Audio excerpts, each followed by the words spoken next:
Hello all summoners and welcome back to AFK Arena, where today we are going to be talking about one of the two headlining characters of the new Draconis faction that has been added into AFK Arena, HILDWIN. Now the interesting thing with HILDWIN here is that you can get several copies of him just straight up free.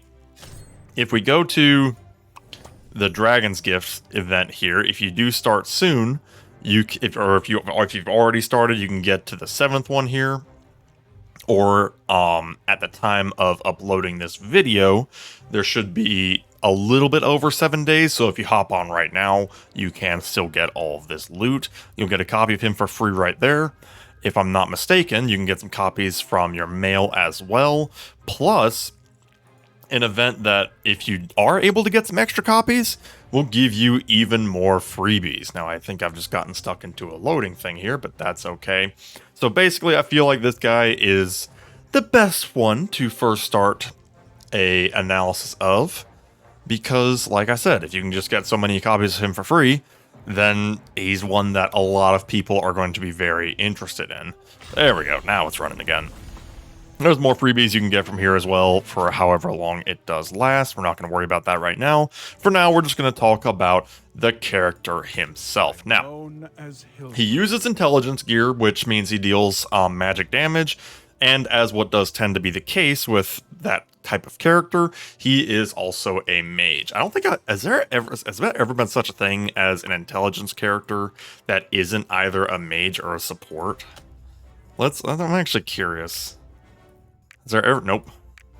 Okay, so there are some intelligence characters that are tanks. That makes sense.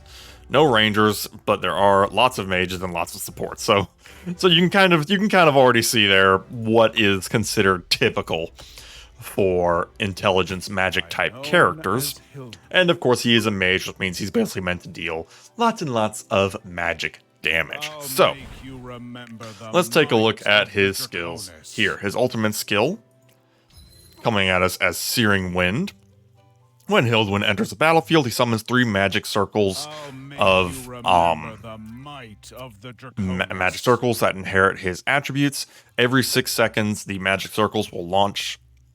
Oh, I cannot speak. Will target the farthest enemy and launch a fireball, dealing damage equal to that number of his attack rating to enemies along its path. And then when he actually uses it, he shifts into his dragon form, summoning tornadoes of draconic flames in the center of the battlefield that deal damage equal to 200% of his attack rating. The magic circles cause flames to rain down from the sky, dealing dragon speak damage equal to 300%. I'm not sure what dragon speak damage is, but you know what? It's a type of damage, so I'm not too worried about it. Flames energize the magic circles, reducing their attack frequency and increasing the power of the next 3 fireballs by 50%. Only one hero in your formation can shift forms at any one time. So basically, he just summons a metric butt ton of fire and makes his circles shoot fireballs even more. And then we have level 2 here. The flames pull enemies toward the center of the battlefield. Level 3, at the start of battle, he switches the elements to a state of magic disruption, causing all intelligence-based heroes, excluding himself, to be unable to perceive magical elements, reducing the damage they deal by 10%. Now, if I'm not mistaken, judging by the wording, I think this impacts his allies as well.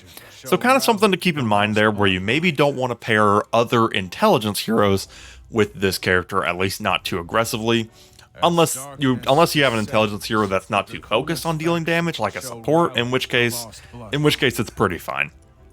And then additionally, each time he uses his ultimate, damage is further reduced by 10% up to a maximum of 20%. The energy recovery rate of all enemy intelligence-based heroes will be reduced by 30%. So basically, this extra little bit here at the bottom is just making it so intelligence heroes other than him don't do as much damage. There's no shortage of powerful enemy intelligence heroes, and being able to shut them down or knock them down a peg would be immensely helpful. Next, we do have Magma Slam. HILDWIN gathers power and slams the earth with his staff, causing the ground to collapse beneath the enemy farthest from himself. So basically, whoever is the farthest away on the other side of the field from him, this is what that's going to hit. The enemy takes damage equal to 320% of his attack rating and is knocked into the air. At the same time, all of the enemy's shields are removed, and they cannot receive another shield for 3 seconds. So already a fantastic ability, doing good damage, and just getting rid of those pesky shields from tanks that just simply won't allow themselves to die. The target is then stunned for 2 seconds, and then after entering the battlefield, he will prioritize triggering a skill effect on an enemy positioned directly opposite of him. Now then, I think this is his engraving level 30, if I'm not mistaken. Yes. When using an active skill, HILDWIN additionally selects the nearest enemy hero as a target for the skill. So what this effectively does, if you do get him up to engraving level 30, after getting him to 1 star, of course, is it effectively doubles the utility of the skill, because he'll target whoever is farthest, as well as whoever is closest. I mean, literally just doubles how good this skill is straight up. Next, his passive Flame Snare here. HILDWIN's normal attacks will prioritize the enemy with the smallest angle relative to himself.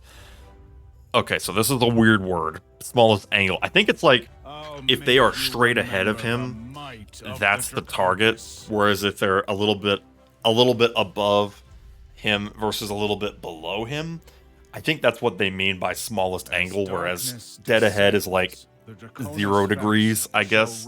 I hate trigonometry so much. Does that be geometry or trigonometry? It just shows how much I hate it. I don't even know. After HILDWIN lands 2 hits on a target, they become ensnared in flames. Ensnared enemies are immobilized for 1 second and take damage equal to 16%. The next 2 abilities increase the damage to 250%.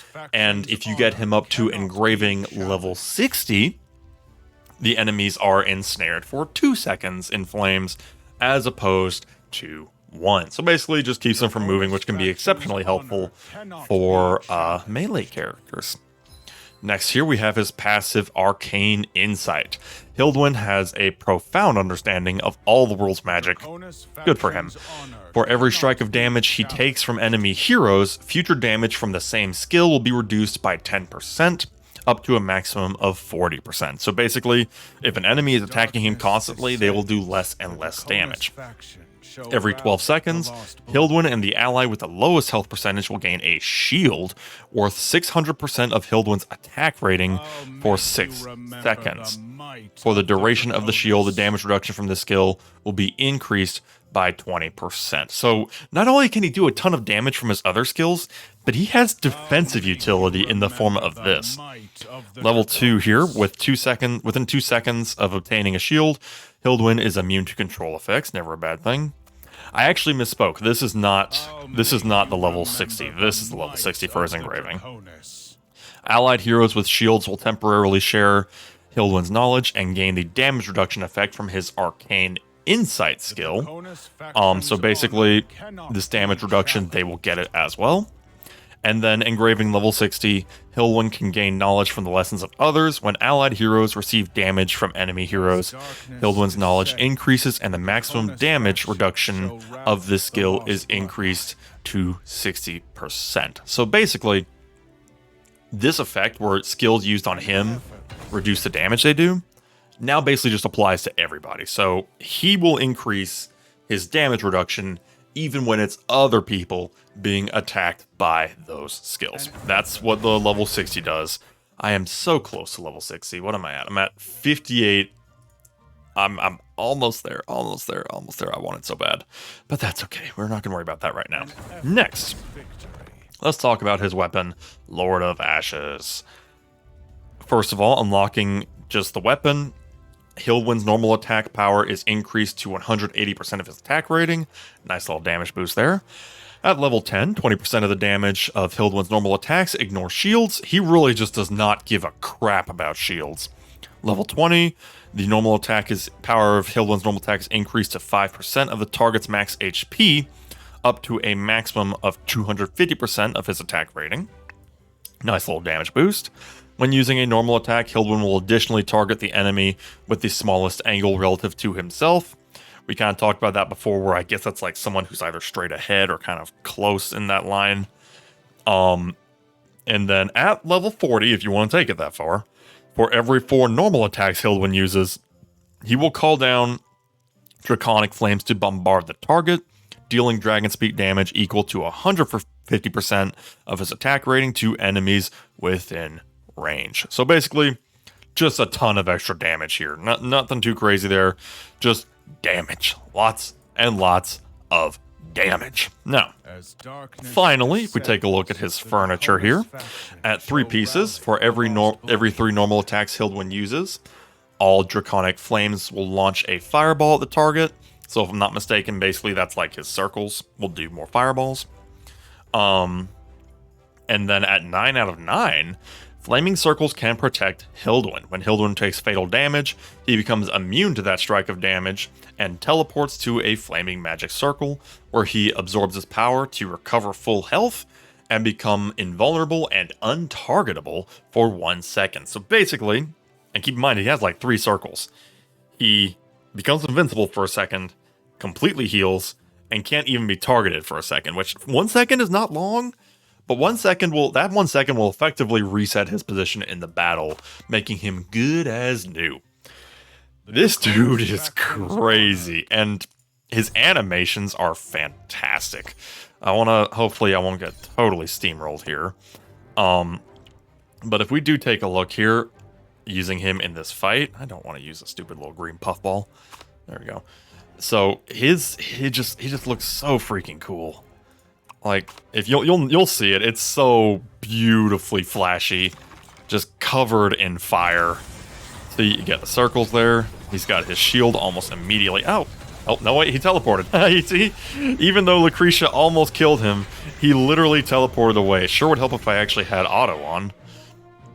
Awesome strike there, and then boom, does tons of damage. That was really bad because I didn't have auto on like an actual idiot. But you noticed him teleporting around, getting away from that Lucretia there. He was just like, zip, zip, zip. Nope, not dying today. Okay, now they're actually attacking. That's a little better. Yeah, that's what we were going for. See, look at how freaking cool that is. Just throws down a metric ton of fire, going full scorched earth on the enemies, and boom, victory is ours. Take a look at the damage here. It's not even close. It's not even close. It's not even close. Just an egregious amount of damage. He did particularly well in that fight, which is kind of interesting.